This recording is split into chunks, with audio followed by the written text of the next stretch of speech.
tardes, Fabián Fanwoks. Un gusto tenerle aquí en esta serie de entrevistas con los participantes del seminario del Campo Freudiano de Bilbao. Tenemos la oportunidad de hacer estos encuentros y poder conversar un poco acerca de ciertos interrogantes, en este caso acerca de la psicosis ordinaria. Antes de comenzar, Fabián Fanwoks, psicoanalista, AE, ayer mismo presentaba testimonio en la sede de Bilbao de la comunidad de la LP. Es también miembro de la MP, de la COL, de la COSFULIAN, de la EOL, doctorado de psicoanálisis y doctorado en psicología clínica por París 8, maître de conférence de psicoanálisis en la Universidad de París 8, autor de muchos textos y artículos. Bueno, les puedo dar comienzo a esta conversación. Sí, muchas gracias. Porque, bueno, como sabe, estamos estudiando en Bilbao este curso, el reverso del psicoanálisis, el seminario 17, donde Lacan construye los 4 discursos y bueno, posteriormente construye también el discurso capitalista y posteriormente también el discurso de la hipermodernidad. Estos nuevos discursos, el discurso capitalista, el modelo que construye Lacan, ¿existiría alguna relación con la psicosis ordinaria? Creo que es una excelente pregunta, una pregunta crucial, de actualidad, que le da además una proyección, digamos, a nivel de lo que llamamos la civilización, la crítica de la civilización, la crítica lacaniana de la civilización a una cuestión esencialmente clínica, como la psicosis ordinaria. Creo que efectivamente hay una relación que no va de suyo, que hay que realmente articularla, que hay que encontrarla. Creo que si tomamos de alguna manera lo que, por ejemplo, aparece en la psicosis ordinaria como una tentativa de una identificación imaginaria del sujeto a la norma, que es el sujeto ideal, podríamos decir, de la norma y de las estadísticas, el hombre sin cualidades, de alguna manera, encontramos efectivamente en la clínica varios, yo he encontrado varios sujetos que efectivamente buscan como una especie de suplencia a la falta de la articulación del nombre del padre en la estructura, un ideal normativo, como a veces hay otros ideales que operan para un sujeto, que le permita, digamos, tener juntos los 3 registros, ¿no? Real, simbólico e imaginario, y que entonces a la manera de un síntoma, digamos, ese ideal de normalidad intente justamente anudar los que son, ¿no? Existe además en la psicopatología lo que se llaman los normópatas, es decir, los sujetos que creen en el sujeto normal y que buscan justamente identificarse como una identificación, podríamos decir, que buscan ser más papistas que el Papa, ¿no? Más normales que el sujeto normal, haciendo buscar existir finalmente, quizás hasta sea una forma de empuje a la mujer, podríamos decir, buscar existir esta norma que no existe, digamos, ¿no? Esta norma de las estadísticas, este sujeto ideal de las estadísticas, que en realidad no es más que un sujeto cuya existencia, podríamos decir, es puramente ideal. Pero existen sujetos en la clínica que buscan de alguna manera vivir una suerte de regulación, podríamos decir, de goce reducido a mínimo, ¿no? En este punto ya hay una diferencia con el discurso del capitalista, que Lacan llama el discurso del capitalista, pero que en verdad no es un discurso porque no hace freno al goce, sino que más bien produce una articulación, digamos, de un plus de gozar, ya que justamente ahí más bien lo que se busca es explotar, podríamos decir, en el discurso del capitalista una función de goce, mientras que más bien para el sujeto normópata de lo que se trata más bien es de mantenerse a distancia de lo goce, ¿no? Como una defensa, podríamos decir, a la normopatía. Por cierto, en el discurso del capitalista el sujeto mismo ocupa un lugar en los 4 términos, ¿no? En esta inversión del S1 y del S barrado que produce Lacan a partir del discurso del amo, la variante del discurso del amo, que es el discurso del capitalista. El sujeto no es más que un relevo en un circuito, digamos, donde efectivamente se pasa de un término a otro sin que haya como los otros 4 discursos, una barrera contra el goce. Entonces, el sujeto mismo pierde sus calidades, podríamos decir, pierde su división subjetiva, o la pierde, o más bien se la explota,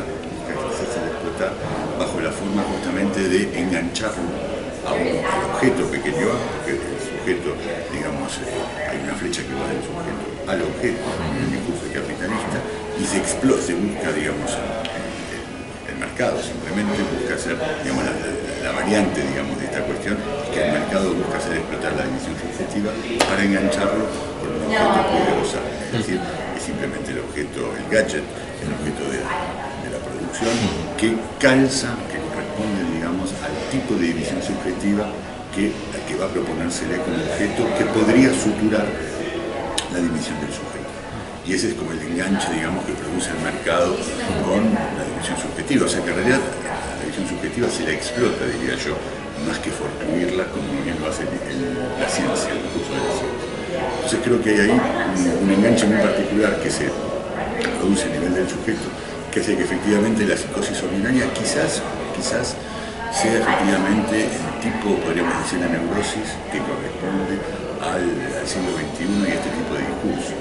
Allí donde, de alguna manera, podríamos decir, la neurosis fue la que correspondió a la época de Freud, al final del siglo XIX, para poder poner, digamos, en teoría la represión, en toda la teoría que Freud va a desarrollar en torno a la neurosis.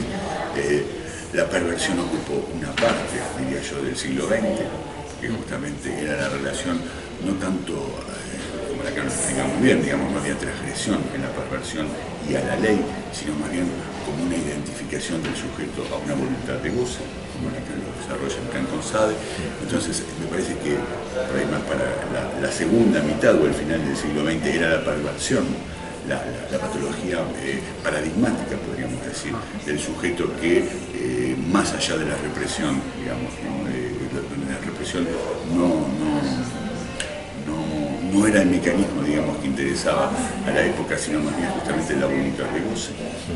Y creo que hoy, me parece, en estos albores, en todo caso del siglo XXI, bueno, ya empezando a avanzar un poco el siglo XXI, creo que más bien es este tipo de psicosis, efectivamente, la de un sujeto que no corresponde, además, porque en ese punto es interesante también, no corresponde a la psicosis clásica, digamos, no es ni la esquizofrenia, ni la paranoia, ni la melancolía, con todo el conjunto de síntomas que conocemos a estas patologías, las que serían más bien la psicosis de la época, es una psicosis de un tipo, digamos, podríamos decir, del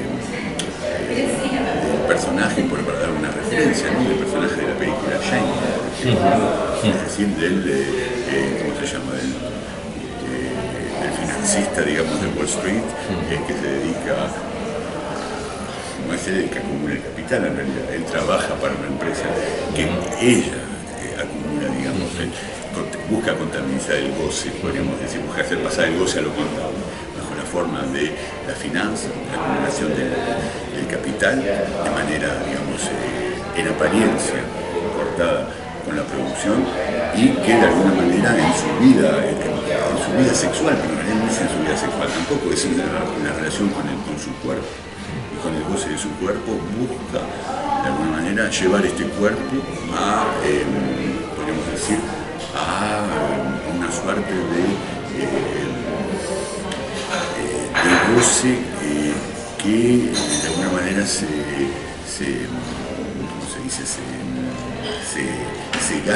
desgasta más bien, y que por allí mismo también lo lleva a una suerte de seriación del goce, ¿no? En la multiplicación simplemente de los orgasmos que vive, digamos, en su día, ¿no? Es como hay una suerte de, ¿cómo se dice?, de gasto del goce que lo lleva a una suerte de seriación también, digamos, ¿no?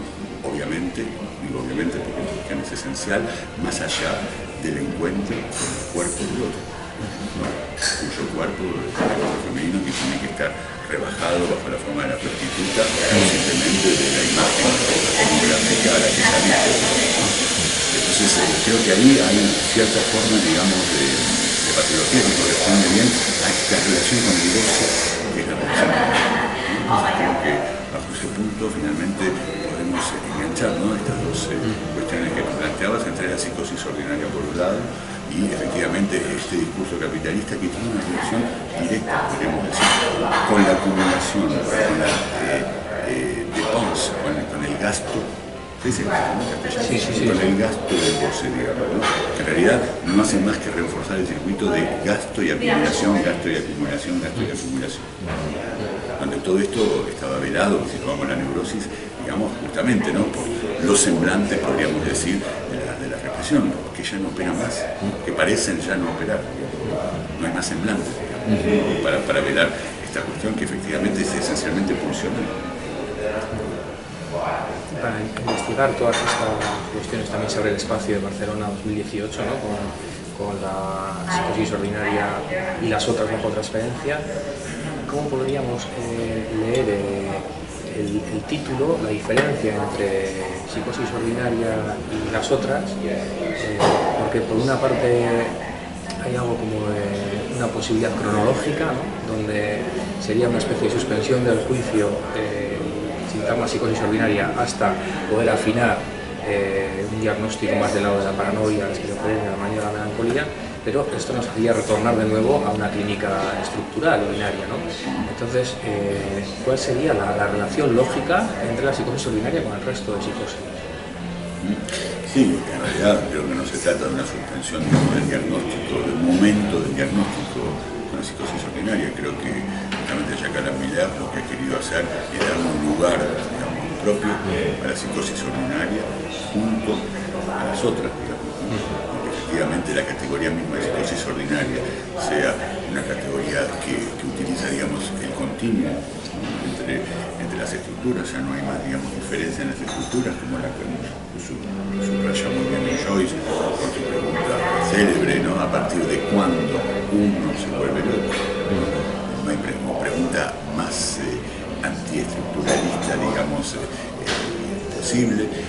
Creo que efectivamente la psicosis ordinaria busca más bien tener un lugar al lado de las otras. De hecho, no invalidan las otras. No hay necesariamente, en absoluto, en la clínica de psicosis ordinaria, una evolución hacia otro tipo de psicosis, porque entonces en ese caso sí respondería a lo que tú planteas, digamos, ¿no? Como un momento en la constitución de un sujeto. Eso se ve mucho en la psicosis, ¿no? Un momento para la melancolía, por ejemplo, no sé, bueno, tenemos cierta variedad, digamos, pero no se trata de eso. Creo que más bien se trata de justamente hacer, ¿cómo se dice?, articular, hacer corresponder el lugar de la psicosis ordinaria respecto de la psicosis ordinaria, que es un vasto campo, al lado de las otras psicosis, ¿no? Donde, por ejemplo, una cuestión que es bastante compleja en la clínica, pero que nos obliga a examinar toda la manera de abordar la psicosis, es la relación entre la identificación del sujeto psicótico, el objeto de desecho, por ejemplo, y la melancolía. Es decir, ahí hay una clínica diferencial necesaria de hacer muchas veces. Bueno, justamente la tendencia del sujeto a identificarse con el desecho nos puede hacer confundir esa posición con la posición melancólica. Entonces es importante en ese punto tener, pero eso Miller lo subrayaba muy bien, tenemos que tener muy afinada, digamos, nuestra clínica de la psicosis en general para poder ocuparnos de la psicosis ordinaria. Es decir, la psicosis ordinaria no es una psicosis por defecto, digamos, no son aquellas que no entran en el cuadro, en el marco general de las otras psicosis. Entonces creo que ese es el punto, digamos, ¿no? Como hacer valer como efectivamente la categoría misma de psicosis ordinaria es una psicosis, es un tipo de psicosis que tiene toda su legitimidad al lado de las otras, ¿no? Creo que eso clínicamente se verifica perfectamente.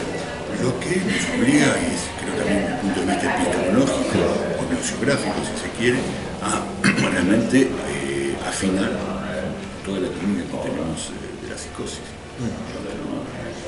Creo que un poco ese es el desafío, me parece, renovado, podríamos decir, del próximo congreso, ¿no? Es decir, poder realmente ver cómo mirar con este término de psicosis ordinaria ha permitido inaugurar realmente un campo en la psicopatología lacaniana, en la psicosis, que tiene toda su pertinencia, digamos, más allá de las otras. Sí, un campo de investigación, ¿no? Absolutamente. Exigentes,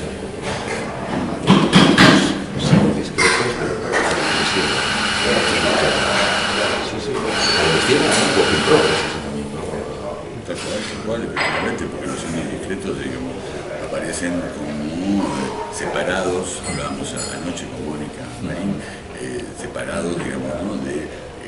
del conjunto de otros signos, digamos, ¿no? En eso son discretos.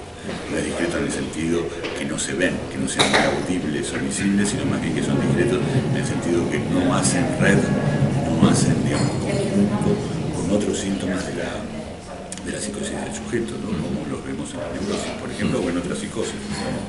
Entonces creo que ese punto es esencial porque efectivamente es una clínica del fenómeno del cuerpo, por ejemplo. Es una clínica del fenómeno del cuerpo aislado, ¿no? Es una clínica del fenómeno del cuerpo que no hace, podríamos decir,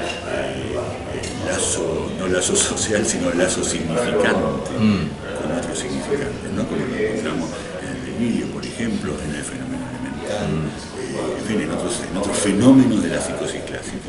Es un elemento que queda como apartado, aislado del conjunto de los fenómenos del sujeto.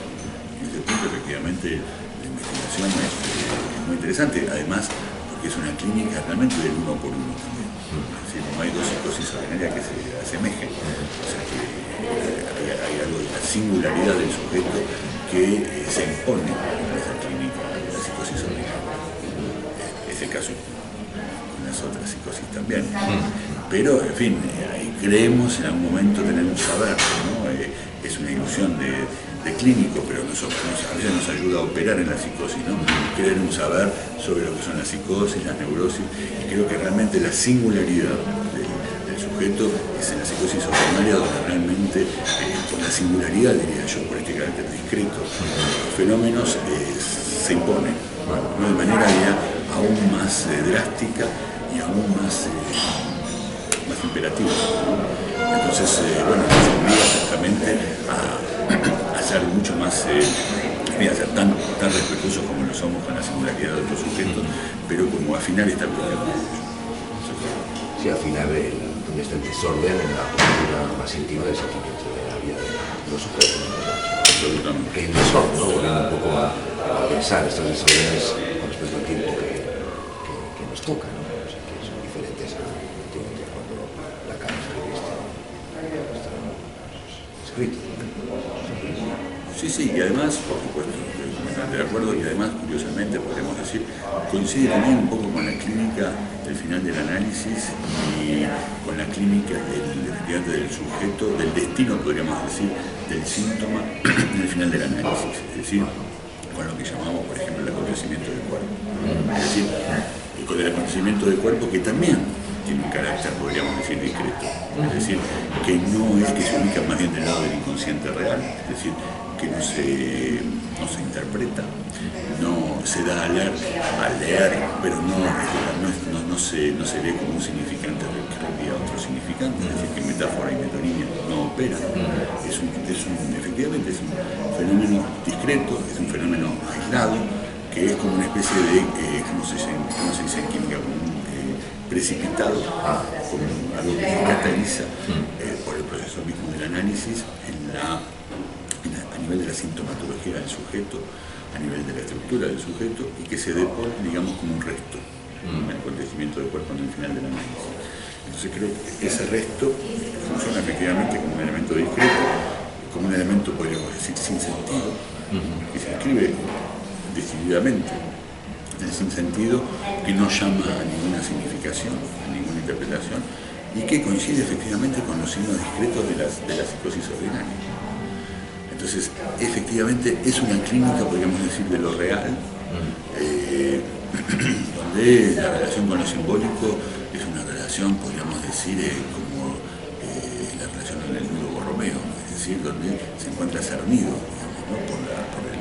por el anudamiento de los tres registros, pero simplemente no tiene ya una materialidad simbólica, ¿no? el síntoma como acontecimiento del cuerpo. Entonces ahí tenemos una convergencia, podríamos decir, entre la clínica del final del análisis, la clínica de psicosis ordinaria y simplemente la última enseñanza de Lacan, digamos, ¿no? Donde el recorrido mismo de la enseñanza de Lacan lo llevó a formular que el síntoma es un acontecimiento del cuerpo, ¿no? Es decir, a dar esa definición minimalista del síntoma. El síntoma definido como un acontecimiento del cuerpo creo que es lo mínimo que se puede decir del síntoma, ¿no? Es lo que tiene lugar en el cuerpo. O sea, ya no es cuestión del significante, no está el significante por ningún lado, ¿no? En esa definición. Es es casi una, podrías decir, es una definición que resuena con la definición médica del síntoma, de la descripción simplemente, ¿no? Es algo que acontece en el cuerpo. Más minimalista, que eso es imposible, creo. Al mismo tiempo también lo que nos mete la clínica del Parlet, ¿no? Entonces, habla de sacarla como... Por supuesto, ese fue creo que el gran valor de la publicación de Miller cuando señalaba esa frase que se encuentra al pie de página, al final de la página, no al pie de página, de la conferencia Joyce el síntoma, nosotros escritos, cuando Lacan dice en esa conferencia en la Sorbona, que es previa al seminario sobre Joyce, la da en junio, y el seminario sobre Joyce comienza en octubre o noviembre de ese mismo año, cuando Lacan dice, el Parlet, el ser hablante, se sustituirá al inconsciente de Freud.